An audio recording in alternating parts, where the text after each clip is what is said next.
కార్యక్రమానికి ముఖ్య అతిథిగా వచ్చిన డాక్టర్ శంకర్ శర్మ స్థానిక పోస్టర్ డాక్టర్ దేవసహాయంతో కలిసి క్రిస్మస్ కేక్ కట్ చేసి వేడుకలు చేసుకున్నారు.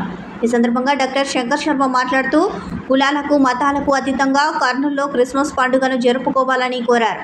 యేసుక్రీస్తు మానవుడిలాగా జీవించి ఎంతో కష్టం అనుభవించారని అన్నారు.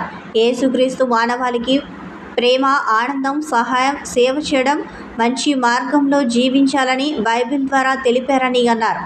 బైబిల్ను కులమతాలకు అతీతంగా చదివి అందులోని సారాంశాన్ని గ్రహించాలని డాక్టర్ శంకర్ శర్మ కోరారు.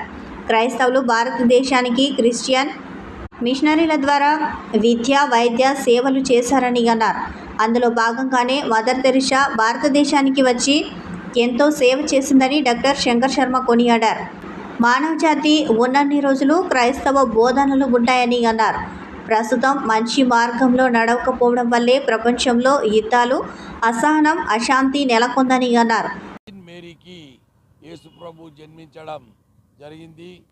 యేసుప్రభు ఎన్నో కష్టాలు పడ్డాడు, మానవునిలాగే జీవించాడు. దేవదూత అయిన ఆయన ప్రపంచానికి, మానవ జాతికి బోధించింది ప్రేమ మరియు ఆనందము, సహాయం చేయడము, సేవ చేయడము, మంచి మార్గమున, ఉత్తమ మార్గమున నడవమని బైబిల్ ద్వారా తెలపడం జరిగింది.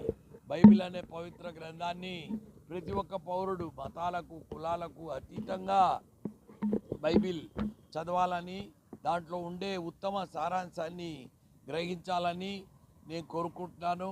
ముఖ్యంగా క్రిస్టియన్స్ అనేవాళ్ళు, డెడికేటెడ్ క్రిస్టియన్స్ అంటే చాలా మెతక స్వభావంతో, చాలా సున్నిత తత్వంతో వాళ్ళు జీవిస్తుంటారు. అదే రకంగా క్రిస్టియన్స్ మన దేశానికి కూడా ఎంతో సేవ చేసినారు. ముఖ్యంగా క్రిస్టియన్ మిషనరీసు, క్రిస్టియన్ హాస్పిటల్స్ ద్వారా ఎంతో సహాయం చేసినారు. మేరీ గారు మరియు ఇతర జాతుల వాళ్ళు, క్రిస్టియన్సే కాక హిందువులు, ముస్లిమ్స్ కూడా పాల్గొనడము నిజంగా మన దేశం యొక్క గొప్పతనానికి ఇది ఒక నిదర్శనంగా నేను చెప్తున్నాను.